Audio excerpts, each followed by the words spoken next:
Yo, Jojo here.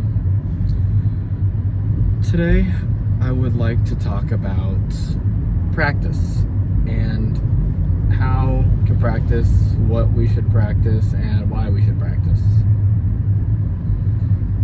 So before I get into some of the specifics, I'd like to just start by saying, and I think a lot of you guys are really aware of this, whether you admit it or not, is that like most of us, especially in this like age of like social media, TikTok, YouTube Shorts, Instagram Reels, are like always looking to get this instant gratification. And to anybody that's like been into like productivity or just like self-help, this is not like a new concept to you, right? We have a tendency as a generation, as a society, to just like move on too quickly. And like it's especially rampant in music, right? And it's so easy, especially being lost on the YouTube rabbit hole. Like there's so many different people telling you all these tricks and licks and like chord progression hacks that you gotta try, and it'll make people cry if you put this technique in. And I think what a lot of people don't have is like an actual mastery of anything. And even less than that, they don't even have like a basic like familiarity with the fundamentals of music. And I'm mostly talking about like from an improvisation and like compositional standpoint, but it also like applies to rhythm too. Like most people have not just like learned one song super well that they can play it and strum it and keep it in beat for the whole time. And like what you guys got to realize, like especially on something like guitar, it's like you get that strumming down for one song and it carries over into every other song that you're gonna play. And so many of you guys are like learning all of these songs kind of half-baked, like kind of playing the right rhythm a little bit, or just playing a watered down version of it, and like not really playing it in beat the whole time, or not playing along with the record, and then you just kind of like get bored with it and then you move on to the next thing, right? I'm not saying anything that I'm sure you guys haven't heard before. Like it's not that groundbreaking, but I want to give you guys some strategies about how you might go about fixing this. I saw this other YouTube video about this guy that had taught himself how to like speak Japanese and play guitar and piano, and then also I think he learned how to code or something like that.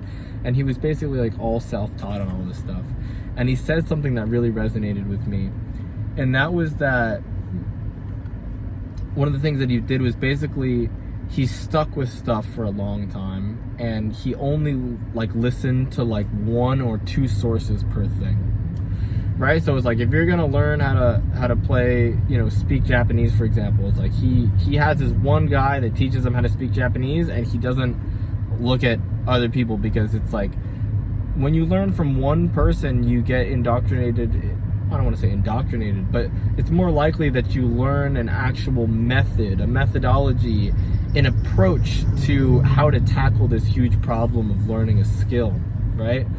And so many of you guys are just jumping from song to song, to technique, to teacher to teacher, to method, and nothing's actually sticking. And so if the stuff that I'm saying here is resonating with you guys, here's what I would recommend. Like absolute practical example, right?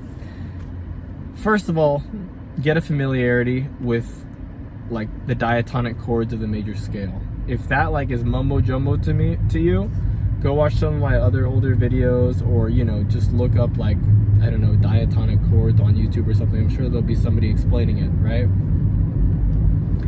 And so figure out how you can play those chords on your instrument. It's pretty easy. You only really have to do the first 6 at the beginning. It's either going to be a major chord or it's going to be a minor chord, if you're just playing triads. And then just choose one of those chords, or as I call them sometimes, harmonic environments, and just like see what would happen if you just like, as part of your daily practice, you just like kept coming back to that chord for like a month, right? Like it's funny because a month in like practicing something seems like such a long time, but it also seems like such a short time when you think about like how many years go by and we still like suck at stuff, right? And so like, you know, say you took something like the 2 chord, and like Bill Evans used to say that he would play the same song for like 3 hours. And it's like, yes, dude, I get it. You practice the minimum, not the minimum amount of time, but the minimum amount of material so you can actually let it sink in. And also, it's like, guys, music is not boring. Some of you guys think it is. You have this delusion that like by just like continuously adding this complexity that like that's the level of stimulation you need. Guys, you're missing, like, I guess in this case it would be the tree for the forest.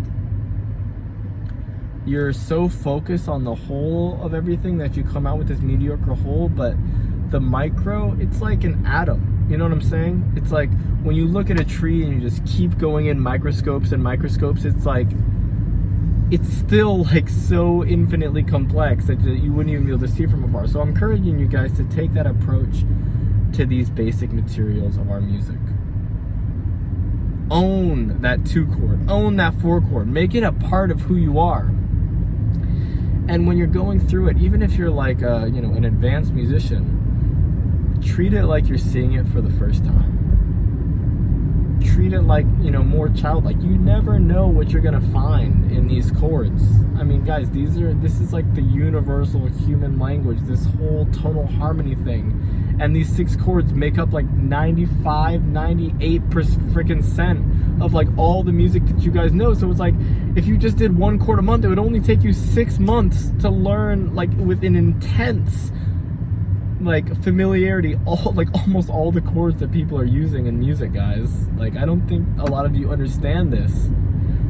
You're going so wide, but like to actually get to like so much bang for your buck, there's like a pretty finite amount of things. And so just, you know, pick it up. And once again, in the way that I approach things, it's really important that you're not just picking a minor chord or a major chord. No. Choose a chord within the tonal octave. Are you doing the 6 chord? Are you doing the 2 chord? Are you doing the 3 chord? You know, maybe for the first week you could just kind of play around and see which ones resonate with you, but then find the ones that resonate with you and stick with it, right? Explore every nook and cranny. Find all the different combinations of notes. Find the melodies, and you're gonna find that like the weird melodies are actually the freaking best ones. At least that's how it was for me. The ones that use like the weird dissonance and then they kind of release, it's bliss. And look, if you're not, you know, in that like enlightened yogi mind space where you can just sit in one place for a whole month, and believe me, I'm not claiming to be like that at all, and you need more stimulation, take 2 chords. Find 2 chords out of those 6, a little pair. They could be adjacent, you know, 1 to 2 is great to study, 2 to 3 is great to study, 3 to 4 is great to study, 2 to 5 is great to study, 5 to 6 is fine. I low-key don't like it that much, but you know what, you might. And just like this, examine it from every angle, you know, look at this small piece of information and see what you're gonna find. And when you find something that you like, for God's sake, know what it is. And when I say know what it is, I mean know exactly what notes you're playing in the tonal octave. You know, it's either gonna be, you know, between notes 1 and 7, and know what chord you're hearing that melody over. You know, if you're gonna practice this, you could kind of like play chords on your instrument, your guitar, or your piano. You choose a key. You say, okay, I'm gonna do the 2 chord and the 3 chord today. And maybe you could start with just a 2 chord for a long time, and then just a 3 chord for a long time, and then you start to play them one after another.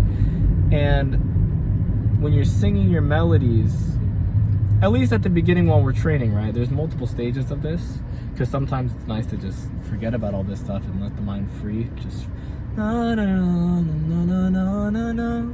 But even that, it's like that was free, but I still knew I was going 3 2 1 7 6 7 1 2 3 3 It's like once you do the training, it's like you can't really forget about where you are. And that's what I want for you guys. I want this freedom so you can just let it out already. And so, less, guys. And look at it closer. Listen deeper. Go slower. Take your time. Guys, everybody knows the long way is the short way. So just stop trying to find shortcuts and like special secret techniques and just do the work on these fundamentals, guys. I cannot emphasize how much like this is gonna pay dividends for your life and your practice. Guys, we're on this earth for a while. If you like this music thing, it's not going away. You're still gonna be playing in 15 years. So for the, for Pete's sake, guys, do the work now. Build these associations with the fundamentals. And again, like I cannot overemphasize this, guys. Music is not boring. Music is not boring. This whole life, this whole existence is infinitely complex. So find it. Examine how does it feel when your voice is going over a certain order. If you're playing piano, 2 hands, or guitar, it's harder on guitar. It's better to do it with your voice, but on piano, you could be playing the melody note in your right hand and maybe the bass note or the chord note in your left hand. And just really listen deep and see what you guys find. Because what you're gonna discover is what like no YouTube video is gonna give you, guys. Whenever I have students and I'm a teacher, but like I always say, I can't teach you anything. I can only show you things. You have to teach yourself. You have to look into these things yourself and draw your own conclusions, make your own extrapolations. What does note 3 over the 2 chord mean to you? I know what it means to me. I may not be able to like eloquently put it into words. I mean, if I tried, maybe I could, but it doesn't really matter. I just know that it evokes a certain feeling in me, and when it's time for me to use that in my music, I know exactly what chord to put and what melody note to put relative to the context. Okay, great. This went a little bit longer than I was planning, but I hope it was helpful. Take care. Bye.